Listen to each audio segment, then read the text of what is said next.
Good morning to all. Today I will discuss about the osteoarthritis for GNM second year medical surgical nursing 2. So what is the meaning of osteoarthritis?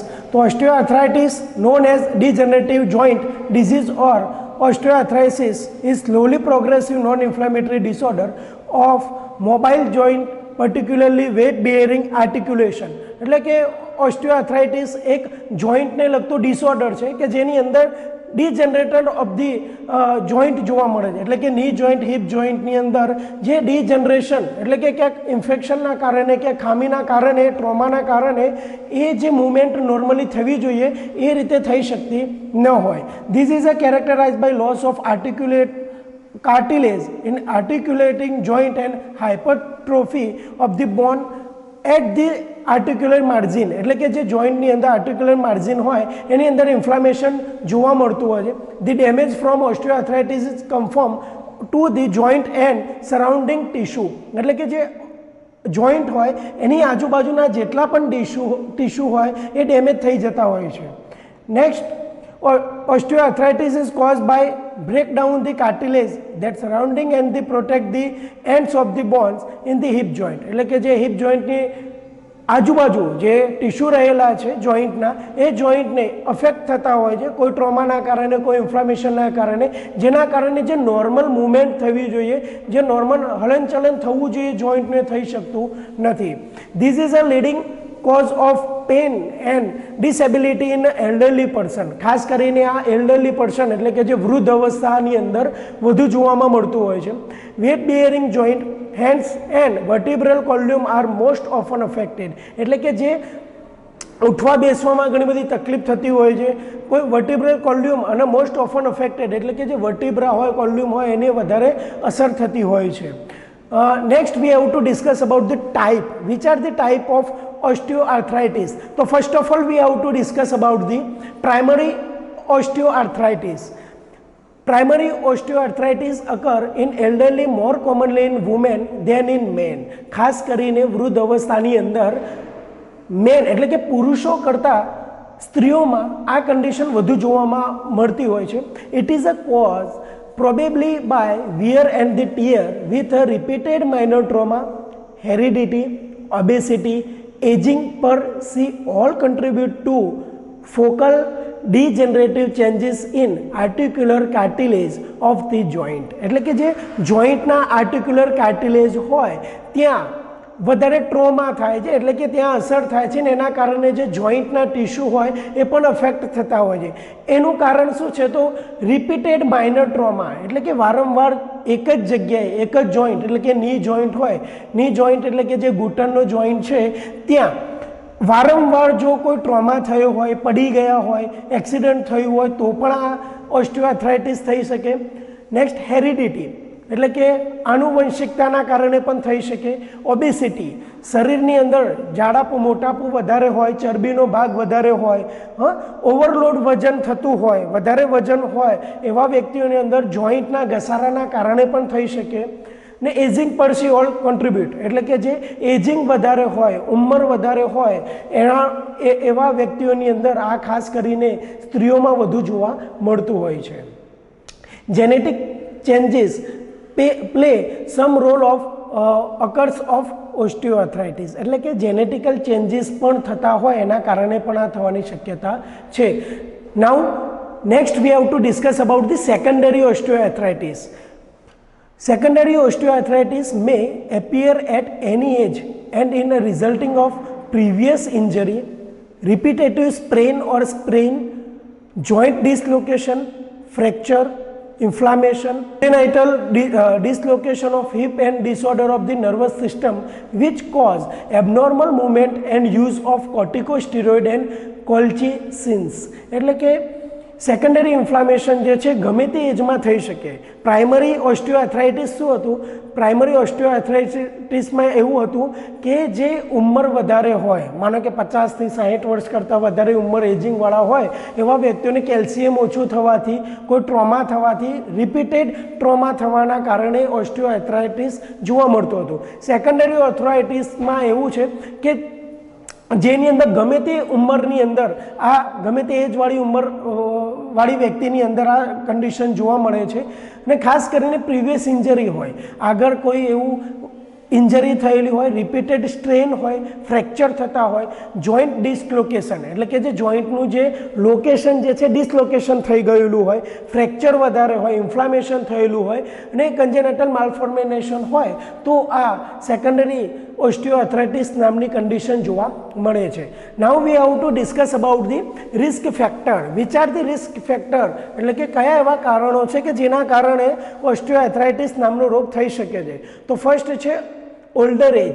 The risk of osteoarthritis increase with age એટલે કે ખાસ કરીને ઓસ્ટિયોઆર્થ્રાઇટિસ નામની condition જેમ જેમ ઉંમર વધે છે તેમ તેમ આ જોવા મળતું હોય છે. Next, sex. Women are more likely to develop osteoarthritis through it's a clear way એટલે કે આ સ્ત્રીઓની અંદર, વુમેનની અંદર ખાસ કરીને વધારે જોવા મળતો રોગ છે. Obesity increase the risk of osteoarthritis is the knee, hip and spine એટલે કે જે ઓબેસિટી, જે મોટાપો જે વ્યક્તિમાં વધારે હોય એને ની જોઈન્ટમાં, હિપ જોઈન્ટમાં અને સ્પાઇનની અંદર ઓસ્ટિયોઆર્થ્રાઇટિસ નામની કન્ડિશન જોવા મળે છે. Strenuous and repetitive exercise increase the risk of osteoarthritis એટલે કે જો રિપીટેડ સૌથી વધારે હેવી લિફ્ટિંગ એક્સરસાઇઝ કરવામાં આવે તો પણ થઈ શકે છે. ઇન્ફ્લામેટરી એન્ડ સેપ્ટિક આર્થ્રાઇટિસ, ઇન્ફ્લામેશન, કોઈ ઇન્ફેક્શન લાગેલું હોય, બહારનું કોઈ ઇન્ફેક્શન લાગેલું હોય તો પણ થઈ શકે.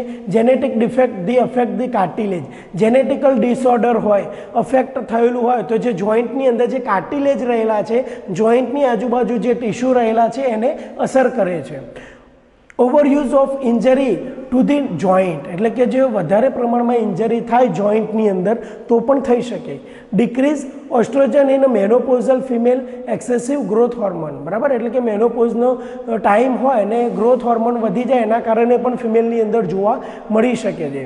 ઇન્ક્રીઝ પેરાથાઇરોઇડ હોર્મોન, જો પેરાથાઇરોઇડ હોર્મોન જો ઇન્ક્રીઝ થાય, વધી જાય તો પણ થઈ શકે. Metabolic disease such as Paget's disease, diabetes, gout or other hormone disorder. Paget's disease એટલે કે ક્રોનિક બોન ડિસઓર્ડર, વધારે ક્રોનિક બોન ડિસઓર્ડર થયેલું હોય, ઓબેસિટી હોય, ડાયાબિટીસ હોય તો આના કારણે પણ આ કન્ડિશન જોવા મળે છે. Systemic inflammatory connective tissue or disorder such as a rheumatic arthritis એટલે કે જે આપણે સંધિવા કહેતા હોઈએ છીએ કે જે સંધિવા બ્લડની અંદર જો વા એટલે કે આર્થ્રાઇટિસ જોવા મળે એના કારણે પણ ઓસ્ટિયોઆર્થ્રાઇટિસ નામની કન્ડિશન જોવા મળે.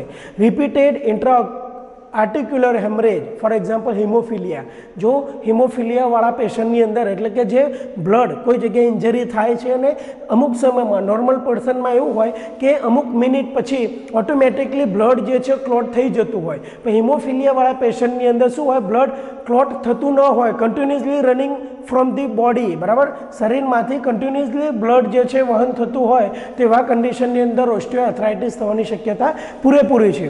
ન્યુરોપેથિક આર્થ્રોપેથિક એટલે કે ન્યુરોલોજિકલ એટલે કે જે ડિસઓર્ડર જોવા મળતા હોય છે જોઈન્ટની અંદર એમાં પણ આ કન્ડિશન જોવા મળે. Next we have to discuss about the clinical manifestation. તો કયા કયા ચિહ્નો અને લક્ષણો જોવા મળે, તો joint pain during the after movement, localise affected joint એટલે કે જે જ્યારે મુવમેન્ટ કરતા હોય, ચાલતા હોય, બેસતા હોય, ઊભા થતા હોય તો આવા જોઈન્ટ મુવમેન્ટની અંદર પેન જોવા મળે. Pain increase with activity and decrease with rest, બરાબર, જ્યારે કંઈ કામ કરતા હોય, માનો કે કંઈ ચાલવા જતા હોય, કઈ વસ્તુ આપણે લેવા જતા હોય, આપણે વોકિંગ કરતા હોય તો આવા સમયે પેન ઇન્ક્રીઝ થાય અને જ્યારે રેસ્ટ કરીએ, બેસી જઈએ, સ્લીપિંગના ટાઈમની અંદર પેન જે છે શું થાય, ડિક્રીઝ થાય. પેરાસિન્થેસિસ, નમનેસ, ટિંગલિંગ એટલે કે નમનેસ જોવા મળે પેનની અંદર એટલે કે જોઈન્ટની અંદર પેન થાય એવું આપણને ફીલ થતું હોય છે. Muscles weakness wasting around the affected joint, જોઈન્ટની જે મસલ્સ છે ત્યાં વીકનેસ જોવા મળતી હોય.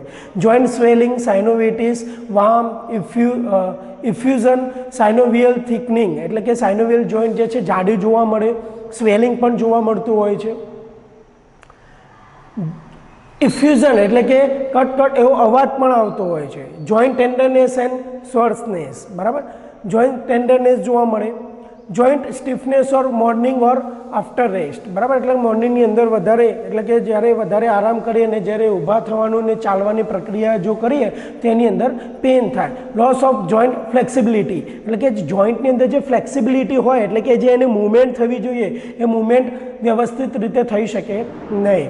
Reduce range of joint motion, એટલે movement, reduce range of joint movement, એટલે કે જે જોઈન્ટને નોર્મલ મૂવમેન્ટ થવી જોઈએ નોર્મલ થઈ શકે નહીં. Grating sensation and the crepitus may be presented during movement, જ્યારે પણ આપણે ચાલતા હોય ત્યારે કટ કટ એવો અવાજ આવતો હોય છે. Bony swelling and the deformity due to osteophytes, એટલે કે એક સાઈડ જોઈન્ટનું જે છે ભાગ વધી જતો હોય છે, ઇન્ક્રીઝ થઈ જતો હોય છે. Next we have to discuss about the diagnostic evaluation. How to we have to find the osteoarthritis in the patient. So first of all we have to discuss about the physical examination, reveal and tenderness and the enlarged affected joint. એટલે કે first of all we have to discuss about the physical examination, head to toe examination. કે patient જ્યારે doctor પાસે આવે છે તો doctor શું કરે છે, કઈ જગ્યાએ એને પેન થાય છે, એટલે કે શોલ્ડર જોઈન્ટમાં, રિસ્ટ જોઈન્ટમાં, એલ્બો જોઈન્ટમાં, ની જોઈન્ટમાં, હિપ જોઈન્ટમાં, એન્કલ જોઈન્ટ, આ તમામ પ્રકારના જે જોઈન્ટમાં જે એને પેન સિવિયરિટી થશે ત્યાં ડૉક્ટર ફિઝિકલ એક્ઝામિનેશન કરશે. Next, X-ray show narrowing or joint space and osteopathy and the joint margin and the on subchondral bone, એટલે કે જે પણ જગ્યાએ એને જોઈન્ટ પેન થતો હશે, જોઈન્ટની અંદર પેન થશે એ જોઈન્ટને એક્સરે માટેની એડવાઇસ આપશે.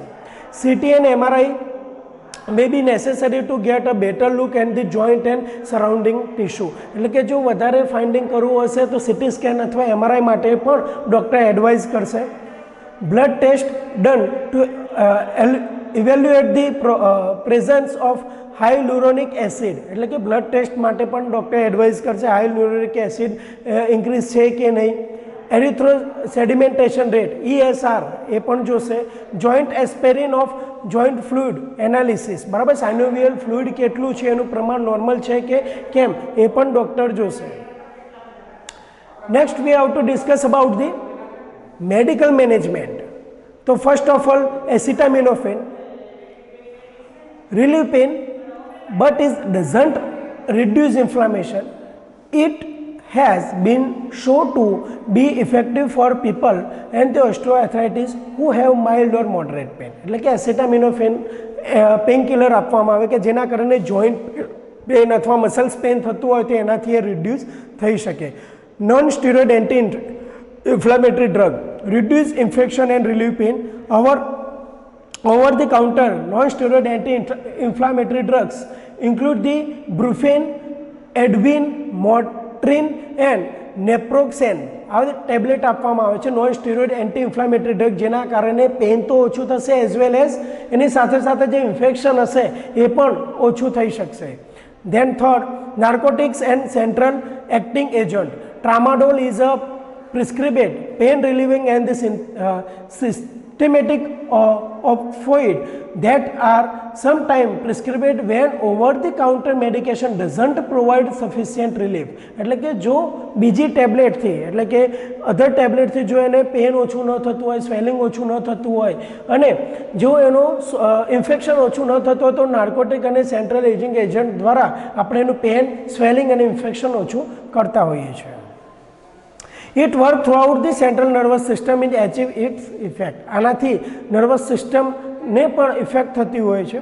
Number 4, COX-2 inhibitor where the paracetamol or topical non-steroid anti-inflammatory drugs are ineffective for pain relief for the people with osteoarthritis, then substitution with or oral COX-2 inhibitor should be considered. એટલે કે doctor જ્યારે implement, એટલે કે ઓછા dose સાથે paracetamol, pain killer, tramadol આ બધી tablet પહેલાં આપે છે. જો એનાથી ફરક ન પડતો હોય, એનાથી પેન, ઇન્ફ્લામેશન જો ઓછું ન થતું હોય તો COX-2 ઇન્હિબિટર ડૉક્ટરના ઓર્ડર મુજબ આપવામાં આવતી હોય છે. Number 5, topical medication counter the irritants, salicylates and capsaicin ointment use to relieve pain, બરાબર. ઓઇન્ટમેન્ટ પણ આપવામાં આવે છે, ટ્યુબ પણ આપવામાં આવે કે જેના કારણે ની જોઈન્ટની અંદર જો પેન થતું હોય તો ઓછું થઈ શકે. Viscosupplementation, injection of hyaluronic acid directly into the knee joint can relieve pain and provide the lubrication for short term in some people with osteoarthritis. એટલે કે હાઇલુરોનિક એસિડ ડાયરેક્ટલી ઇન્ટુ ધી ની જોઈન્ટની અંદર ડાયરેક્ટલી પેન ઇન્જેક્શન આપવામાં આવે છે. કયું injection? તો હાઇલુરોનિક એસિડ, કે જેના કારણે ઇન્ફ્લામેશન ઓછું થઈ શકે. કન્ઝર્વેટિવ ટ્રીટમેન્ટ, તો first exercise. Exercise is an important to improve joint movement and the strengthness of the muscles surrounding the joint. એટલે કે જે એક્સરસાઇઝ એક એવું છે કે જે વધારે ઇફેક્ટિવ છે કે જોઈન્ટની મૂવમેન્ટ ઇમ્પ્રૂવ કરવા માટે, મૂવમેન્ટ વધારવા માટે, મૂવમેન્ટ સારી રીતે થાય વિધાઉટ પેન. તો જેને gentle exercise such as a swimming or walking on flat surface are recommended because they are less stressful on joint. એટલે કે જેન્ટલી એટલે એક્સરસાઇઝ કઈ કરવામાં આવે છે? તો સ્વિમિંગ કરવામાં આવે, વોકિંગ કરવામાં આવે છે કે જેના કારણે જોઈન્ટને કોઈપણ જાતની ડિજનરેટ હોવાના કારણે જોઈન્ટને સ્ટ્રેસ ન થાય, પેન ન થાય, એના માટે આ માઇલ્ડ જે છે એક્સરસાઇઝ કરવા માટેની એડવાઇસ આપવામાં આવે છે. Number 2, weight reduction for obesity patient. તો staying and recommendation weight help prevent osteoarthritis of the knee, hip and spine, reduce the stress of the weight bearing joint and reduction pain in joint already affected. એટલે કે જે obesity પેશન્ટની અંદર જે wet બિયરિંગ problem જોવા મળે છે, એટલે કે ઉઠવામાં અને બેસવામાં જે તકલીફ થતી હોય છે, તો ડૉક્ટર એને એવો ખોરાક માટેની એવી એડવાઇસ આપે છે કે જેના કારણે ઓટોમેટિકલી એનું વેટ ઓછું થાય. જેમ જેમ એનું વેટ ઓછું થતું જશે તેમ તેમ ઓસ્ટિયોઆર્થરાઇટિસની અંદર એને જેટલી તકલીફ થતી હોય છે, એટલે કે ચાલવામાં, ઉઠવામાં, બેસવામાં, આ તમામ પ્રકારની ધીરે ધીરે એની જે પ્રોબ્લેમ જે છે શું થશે? રિડક્શન જોવા મળશે, ઓછું થતું જશે. Number 3, braces and shoe insertion. એટલે કે consideration typing splint, braces, shoe insertion of the other medical devices that can help reduction pain. એટલે કે જે ની જોઈન્ટની અંદર હોય તો ની બેલ્ટ આવે, ની બેલ્ટ માટેથી જે જોઈન્ટ ઉપર સ્ટ્રેસ, વધારે વજન પડે ઓછું થતું જશે. પછી બ્રેસીસ, જે જડબાની અંદર જે દાંતના ડૉક્ટર હશે શું કરશે? બાંધી દેતા હોય છે કે જેના કારણે એને કંઈ મોઢું ચલાવવામાં અથવા બોલવામાં એને કંઈ ઇફેક્ટ ઓછી થાય, અસર ઓછી થાય. This devices can immobilisation support joint to help keep pressure of the it. એટલે કે જે આ બધી ડિવાઇસીસથી શું થશે? જે તે જોઈન્ટની અંદર આ ડિવાઇસ યુઝ કરવામાં આવશે એ એની ઉપર પ્રેશર ઓછું થશે. Number 4, use of supportive and assistive device. એટલે કે supportive device can help to decrease the pressure of the joint with osteoarthritis. એટલે કે ઓસ્ટિયોઆર્થરાઇટિસ નામના આવા દર્દીઓની અંદર સપોર્ટિવ એટલે કે જોઈન્ટ સપોર્ટિવ થેરાપી આપવામાં આવે છે. એટલે કે એલ્બો જે બેલ્ટ હોય, ની બેલ્ટ હોય, હિપની અંદર જે છે એ ઘણી બધી વોકરને યુઝ કરવામાં આવે કે જેના કારણે જોઈન્ટ ઉપર પ્રેશર ઓછું આવે. Knee support may be helpful from the some people to stabilize the ligament and tendon and decrease pain. બરાબર, ની જોઈન્ટને એટલો સપોર્ટ આપવામાં આવે કે લિગામેન્ટને સેકન્ડરી ઇન્જરીથી પ્રિવેન્ટ કરી શકે, લિગામેન્ટને કંઈ ટીયર ન થાય, કંઈ તકલીફ ન થાય એના માટેની, અને ડિક્રીઝ પેન ઓછું કરવા માટે આ ડિવાઇસ ઉપયોગ કરવામાં આવતું હોય છે. Number 5, glucosamine and chondroitin. Supplement the glucosamine and chondroitin may relieve pain in some people with osteoarthritis, especially in the knee. બરાબર, આ એક બાયોકેમિકલ સિન્થેસિસ છે. આ બાયોકેમિકલ સિન્થેસિસ યુઝ કરવાથી જે ઇન્ફ્લામેશન અને પેન જે તે જોઈન્ટની અંદર જોવા મળતું હોય ઓસ્ટિયોઆર્થરાઇટિસના કારણે ઓટોમેટિકલી રિડ્યુસ થશે. Number 6, hot and cold application. Heat therapy is especially effective to reduce stiffness and may be used 2 to 3 times a day. એટલે કે હીટ પ્રોડ્યુસ કરવામાં આવે છે કે જેના કારણે ઇન્ફ્લામેશન હોય, પેન હોય એ જગ્યાએ ઓછું થઈ શકે. Cold therapy is often effective two relieve swelling and discomfort. બરાબર, કોલ્ડ થેરાપી એટલે કે ઠંડુ ત્યાં બરફ અથવા એનાથી પણ આપવામાં આવે છે, એપ્લાય કરવામાં આવે કે જેના કારણે સ્વેલિંગ હોય, પેન હોય એ ઓછું થઈ શકે. Cold packs should be apply for no longer than 20 minute at a time. એટલે કે એક જ ટાઈમમાં જે કોલ્ડ પેક્સ હોય છે એ એપ્લાય કરવું જોઈએ. 20 મિનિટથી વધારે ક્યારેય કન્ટિન્યુઅસલી એપ્લાય કરવું જોઈએ નહીં.